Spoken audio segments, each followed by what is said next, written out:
Bilaman, siz ham xuddi shu ishni qilib ko'rgansiz. Nimaga, lekin o'zingiz ham bilmaysiz. Chunki har bitta mashina bozoriga kelgan odam eshigini albatta bir marta bo'lsa ham ochib yopadi. Akalar, inomarka Namanganda bugun Kia K5 2022-yil 120 ming probegida omma kraskalar top-toza. Bunaqa Kia K5 larni umuman olganda inomarkalarning narxini tushirib qo'yishda davom etamiz. Taxmin qilib turing, narxini necha pul aytamiz. O'rtoqlar, bu Kia K5imizni propan gazlarigacha ustanovka qilib qo'yilgan. Ko'rsatamiz.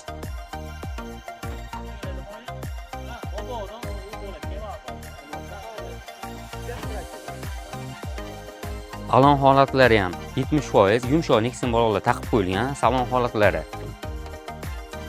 Salonga o'tirishingiz bilan sizni o'sha multirol kutib oladi. Avtomobilni bilasizlar, bunda rejimlarni ko'rsatib o'taman. Smart, Eco, Comfort, Sport rejimlari bor. Avtomobillar o'rindiqlarida isitish tizimi bor. 12 voltli zaryadnilar bor. Avtomobil hozirgi kunda 10 oy, adashmasam 10 oy dedilar, tonirovka ruxsatnomalarigacha bor.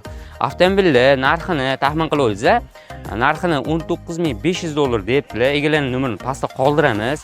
Bunaqa inomarkalarni o'tkazib yubormaslik uchun bizning kanalga obuna bo'lib, like bosib, repost qilib qo'ying. Kia K5 qidirib yurgan do'stingizga bu videoni jo'natib qo'ying.